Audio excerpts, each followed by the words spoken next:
Greetings everyone and welcome to today's EAE MasterTalk. Today's talk is related with managing new information and communication technologies to boost business transformation.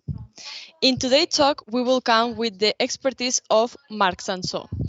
Marc Sanso is an industrial engineer who holds a PhD cum laude in business administration from our partner university, UPC, an MBA from ESADE, and a master in marketing from the UPF.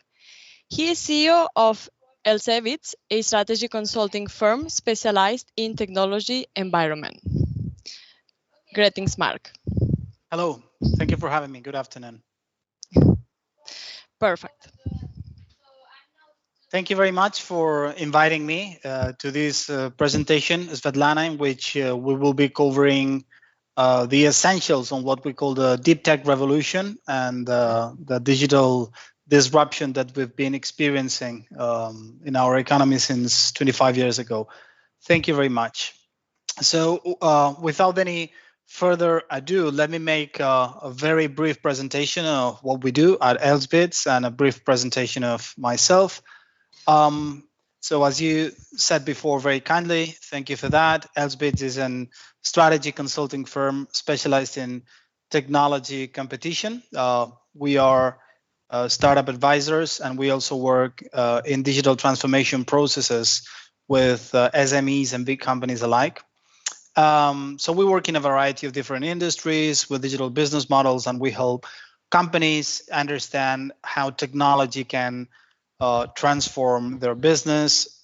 Myself, I'm the founder of EAEBITS. I'm a startup advisor, and I work a lot also with VCs and different investment vehicles. And in the process of mentoring startups, I'm guiding big companies in this process of digital transformation. I'm also an author, and I work as well within the academic arenas, you know, well, and EA and different business schools. So that's a real pleasure to be there. Okay.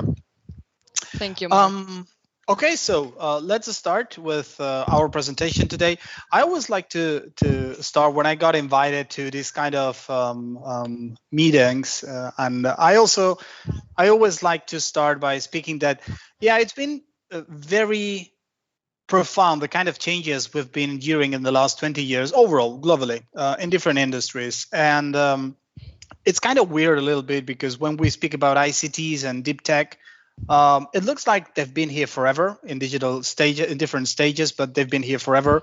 When in fact, what has happened is that we've basically grown old with them. Yeah. So a lot of things have changed in these last years that I think are worth mentioning, because if you come to think about the different industries and how we made business back in the very beginning of the 21st century was radically different from what we understand right now. So I normally tend to think, so what about the history books? What are they going to tell about us, about this specific part of this 21st century in the beginning? And there are a lot of things that have been caused directly because of ICT's influence. The first one is that our competition is intrinsically faster. So we could say that a lot of things happen faster because disruption cycles have shortened. That means that a lot of radical changes are currently taking place right now in a lot of industries in different waves.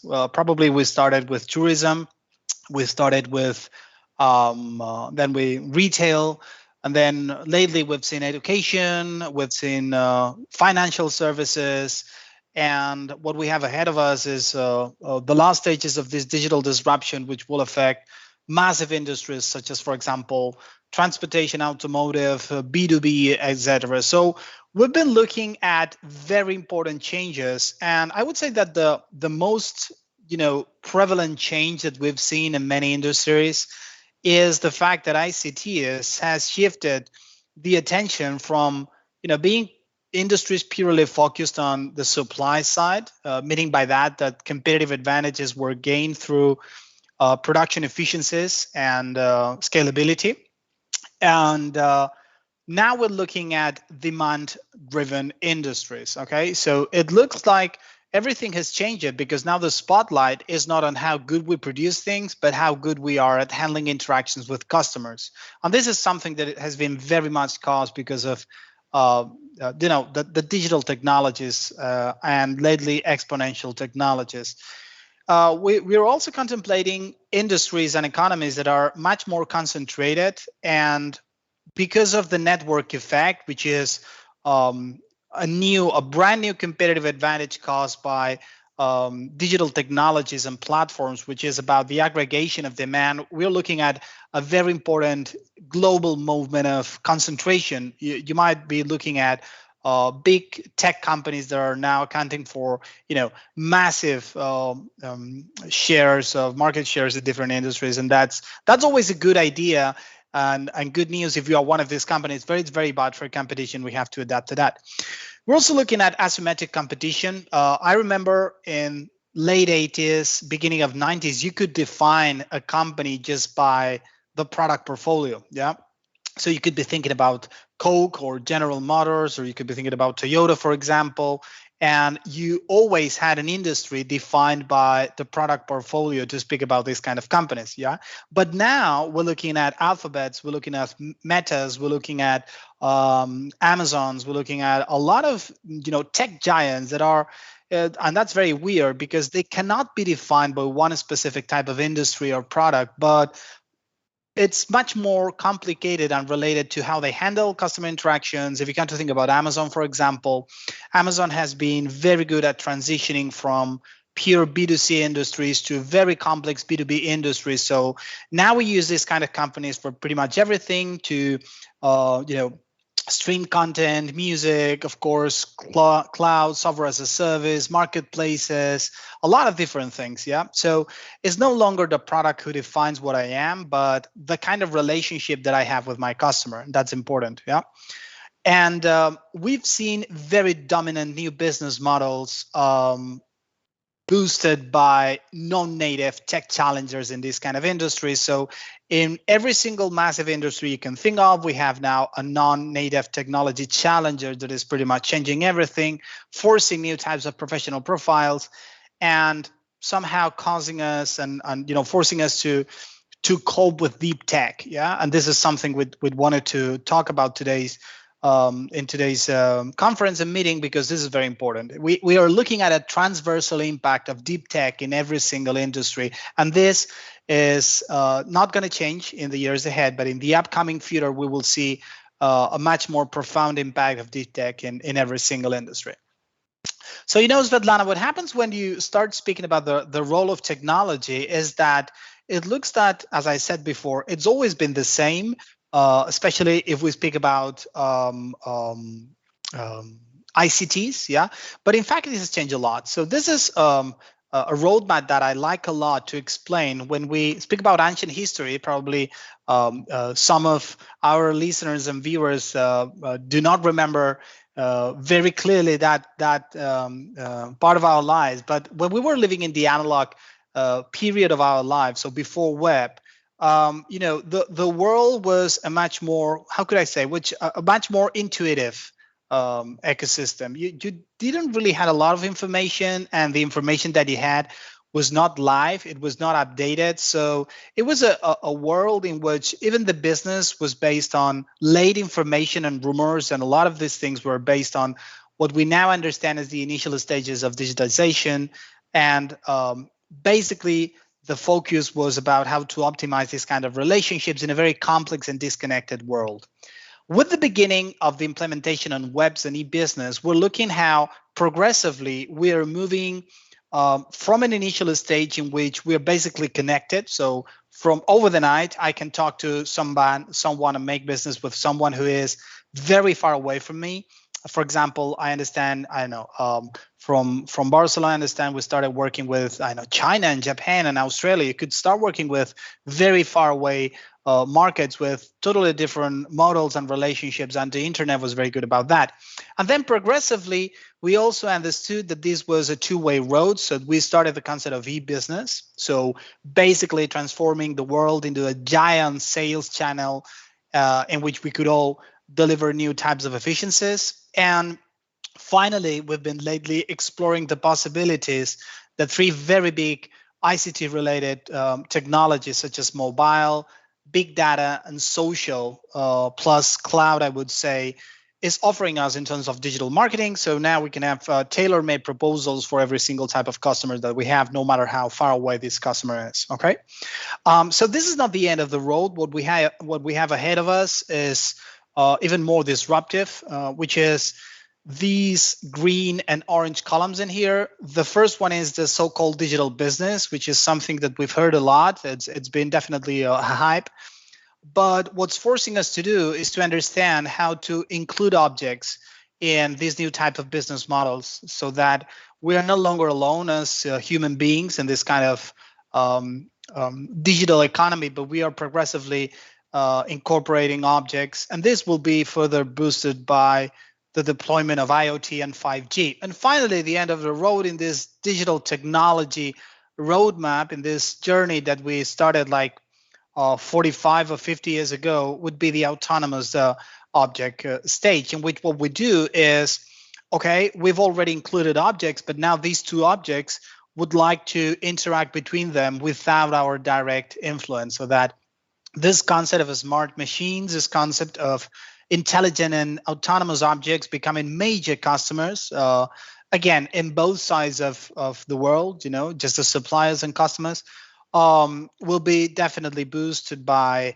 artificial intelligence. Later on, we will speak about some of these technologies, but just to provide a quick overview of how the so-called digital economy has evolved from the beginning, like I said, 45, 50 years ago till right now, and even what's going to come after that. So it's very important to understand that this is an unexplored road what we have ahead of us. Yeah.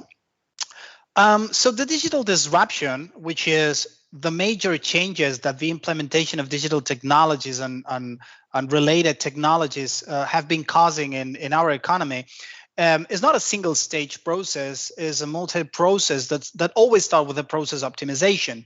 So if you come to think, for example, about the different processes that we as human beings, we assume directly, for example, just, not only handwriting, but a lot of calculations were performed directly by us.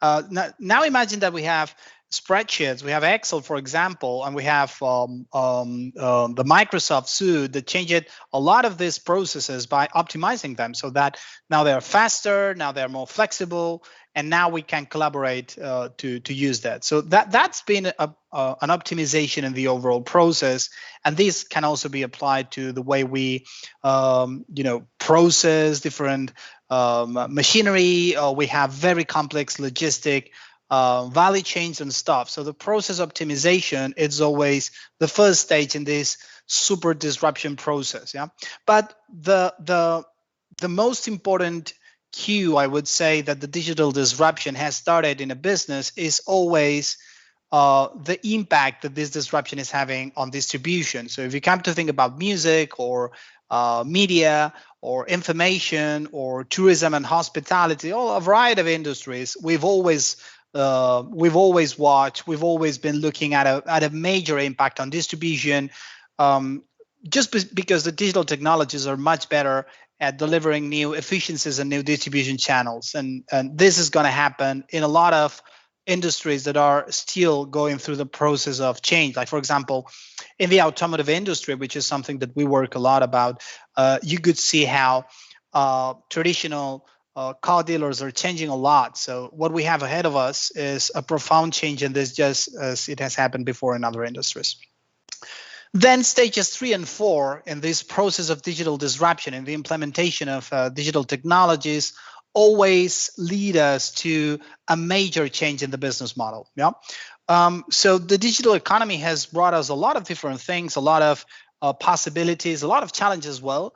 One of the most important aspects of competitiveness would be trying to adapt to a totally different way of deploying these business models. For example, I know Google changed a lot the digital advertisement industry, concluding a process that was initially started by Yahoo. Yahoo had a very traditional system. If you come to think, it was just digitally translating the printed newspaper way of delivering ads to a screen, basically. So instead of selling square centimeters of papers to print advertising, they were basically delivering and monetizing square pixels, if you want to say. But Google changed all this not by improving the layout or the front end, which obviously was an improvement, by changing totally and implementing what was later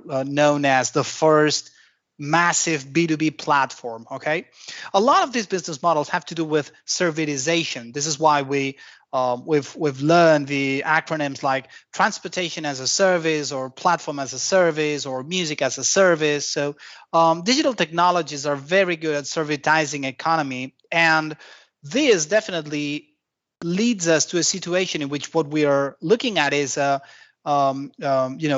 process of de-emphasizing the importance of products. Yeah.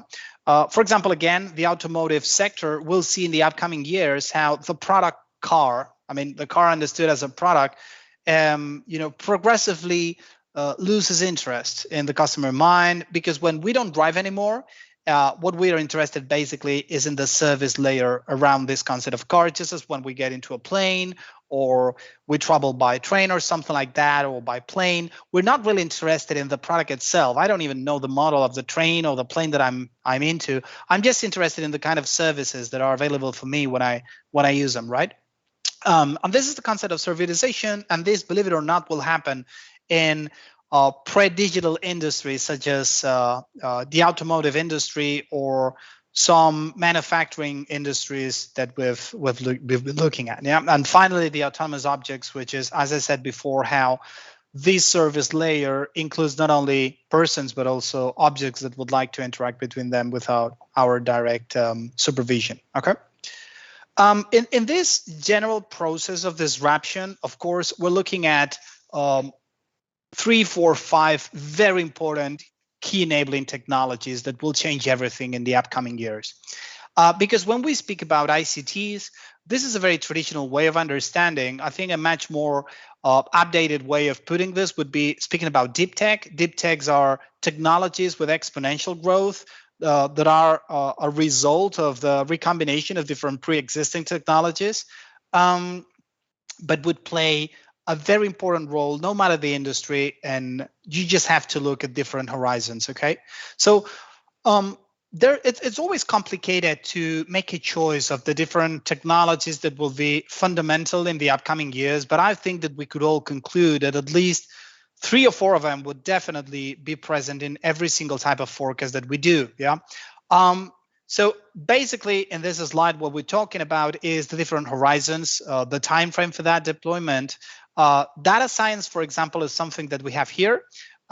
Practically, every single aspect of our economy is now embedded in this idea that data is the new gold and that we are now using this. But I think we're not fully conscious of the possibilities of using data and data science applied to every single line of work, every single aspect, every single industry. So basically, this is forecasting the death of intuition-based businesses. So every single process that we are now doing based on what we think should be, but we don't have very solid proof of that, or intuition playing a key role in there, that's an amateurish way of thinking, and it will change. This is dead. What we are going to be looking at is data as a transversal asset that will be impacting every single aspect of our economy, and interrelated with a lot of technologies like artificial intelligence or even blockchain, for example. Very important. Yeah.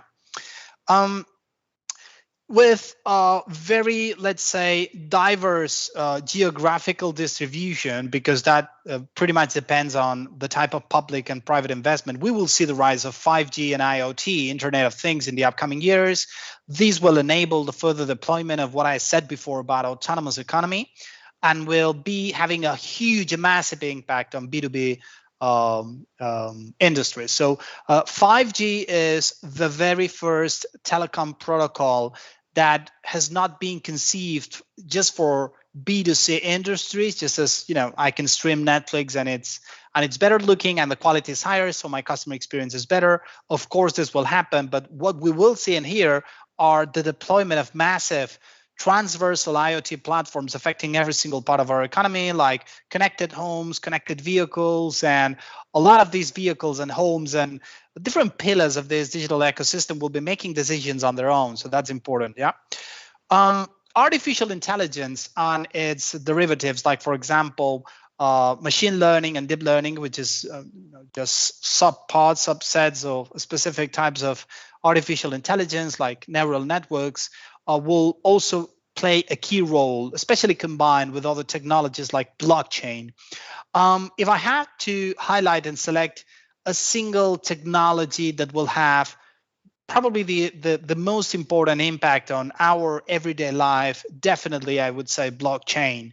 Blockchain is getting a lot of bad publicity lately because in the mind of a lot of people, blockchain is deeply and intrinsically related to cryptos. And this is just a small part of that. This is just like considering that the internet is essentially about sending mails. This is just a tiny part of internet. Well, when we speak about cryptos, this is just a we're barely scratching the surface of what blockchain technologies can do for us. Yeah, I would say that decentralized finance and smart contracts based on different platforms. One could discuss whether this is going to be Ether or it's going to be another type of platform, or whether the NFTs is the first step towards that or not yet. But what we're looking in here is a major change in the way we basically do business, and the way a lot of people that cannot have access to traditional finance will be having access to this financial world without the need for middlemen taking fees in there. So that's a major change in every single aspect. And then finally, it was speaking about probably between 8 to 10 years, quantum computing is the big thing to be looking at. It will definitely give us a new perspective on what the computers can do and the impact of computers on very important industries, like, for example, healthcare. And in what we're looking in here is unhackable internet. We're looking at tailor-made health treatments, new drugs, and probably the rise of smart cities, among many others. So these are the key technologies that would definitely have a very important impact and played a key role in the upcoming disruption processes. Yeah. When we speak about digital transformation and the impact of these technologies, one could think that it's essentially about improving things, but this is not really a good way of thinking this. Yeah. So as I said before, the digital transformation, it's always about the process optimization. We could see that, we will see that, but customer relations are also going to change. We're looking at the possibilities of have hyper-segmented communication and the practical deployment of the idea of omnichannel.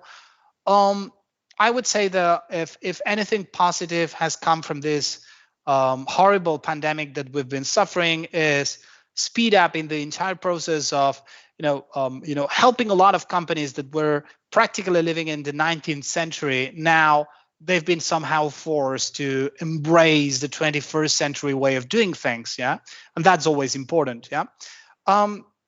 Again, emphasis on the idea that the product portfolio does not define my model, but is a result of that. So we will be looking at reduced time to markets and a lot of products that will be based on very short life cycles. Yeah.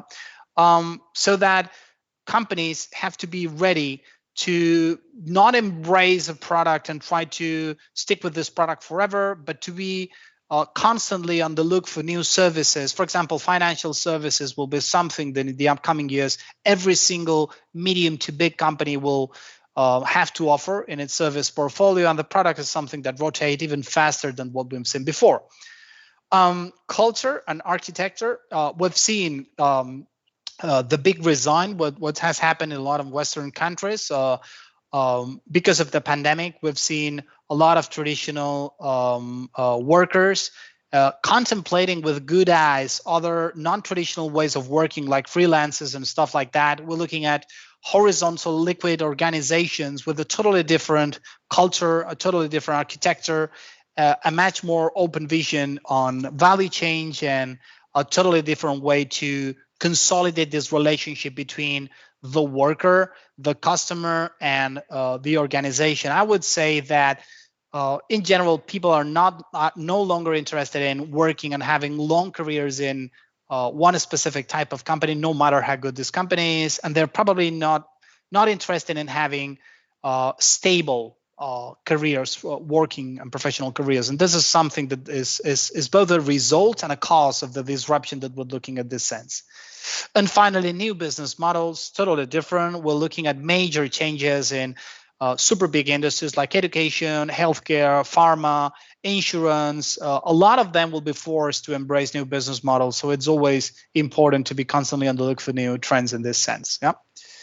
Um, if we and I'm practically finishing with that, but if you come to think about the different technologies that will play a key role, the first thing that I have to say is that it's complicated. So I have a lot of customers that come to me and said, "Hey, Mark, how do we know that this company, this technology is going to be fundamental for us, and how do we know that this one is not the one we should be paying attention to, or how do we know the time frame that we're looking in here? Yeah, are we looking at something that will be deployed in 5 years, in 10 years? What do we do? Do we have to start taking positions in this industry?"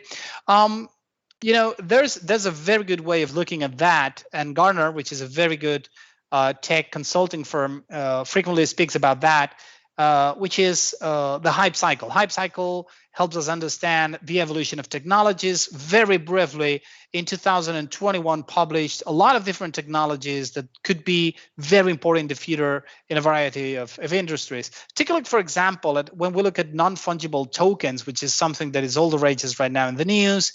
This is at the top of its hype. This is something that it looks like it's already here, but probably we're not going to be looking at the real effect of that before 2 to 5 years. Decentralized finance for me is still 5 to 10 years away from us, but that's going to be paramount. That's going to be super important for a lot of people improving everyday's life. Yeah, we could be speaking about a lot of them, but something that, as I mentioned before, quantum computing is going to be important. Take a look at how quantum computing mixed with artificial intelligence will create this new type of technology. In here they speak about quantum computing, machine learning. Yeah, and that's important to say. So technologies, and that's probably one of my last messages, are not there just as a standalone being, just something that is in there and it evolves. No. Technologies recombine with each other and create their own trends and dynamics, and it's very important to be looking for solutions. Technologies are always something that must be applied to how to solve inefficiencies or how to improve big social challenges that we have. So the difference between a good professional in this field or an average one would be the capacity of said professional to interlink and interrelate different technologies to create something that goes beyond that. So that's in general what I wanted to say at this point. So we could be speaking forever about this topic, Svetlana, because it's a very interesting one. So hopefully I've been able to offer a glimpse on what's coming. Yeah. Definitely. Thank you so much, Mark, for your presentation. It has been very insightful. I would just like to make you a couple of questions in regards of what you are saying, and in regards of also different candidates and students that the school embraces. What do you think? Are the information technological systems moving faster than what a young profile, young candidate can possibly absorb? Oh, sorry, what was that again? I lost the last part. Sorry. Could you go through that again? No worries. So my question is, are the information technological systems, as the ones that you were mentioning, for example, the artificial intelligence, the machine learning, evolutionating faster than what a current candidate, what a current young leader can possibly absorb? Yeah, that's a good question. The answer is yes, probably yes. So I mean, it's always complicated to try to catch up, right? To be constantly super updated, and try to understand the very last trend in technology. So what I would say, what it's really worth in the market is specialization. So the capacity to really understand either one type of technology or a family of technologies very much applied to a specific field. Yeah. So in the sense that you are able to give something back, so that we can improve customer experience, or we can improve production efficiencies, or we can really predict how this kind of industry will evolve. So I wouldn't suggest to be obsessed with trying to understand every single aspect of technology, because this is simply impossible. But I would say just pick up something that you think could be interesting for you and try to be very much updated with that. That's a challenge in itself. But pick up a line and stick with that. That would be my general advice. In today's educational ecosystem, I would say it's easier than ever to be always trying to absorb this kind of new information, trying to be in contact with really good sources of information at very reasonable prices. So this is what I suggest. Yeah. Perfect.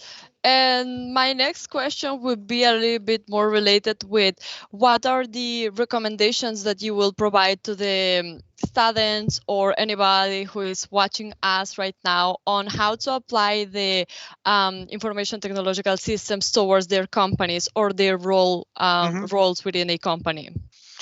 I would suggest two very general ideas, which I know they're a little bit vague, but it's very important. The first one is the old way of understanding your professional evolution, which was somehow divided in stages. This is the stage in which I go to school. This is the stage in which I go to university. Maybe I pop in a master or something like that, but then I'm done. Yeah. And then what I do is basically work till the end of my days, professional ones, hopefully, and then that's it.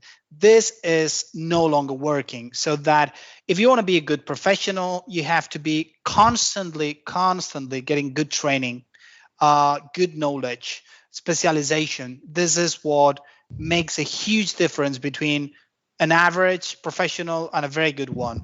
In the future, if you don't understand, when I say future, I mean tomorrow morning, right? No, 10 years from now. If you don't understand the impact of technologies or how technologies will change specific parts of your work, you're out of the market. Yeah. So that this is something very important. Yeah? The second one is, I think that one of our most significant failures as a society when we speak about ICTs would be that we somehow lost a little bit the capacity to concentrate, to focus on something. Yeah. And this is something that we've lost because we have a lot of information, we have a lot of chances, a lot of sources, a lot of possibilities out there. And this is fantastic, but it has to be you that master information, not the other way around. So this is why I always said that these kind of digital technologies are super good, but you should allow yourself to understand that this has to be part of your work.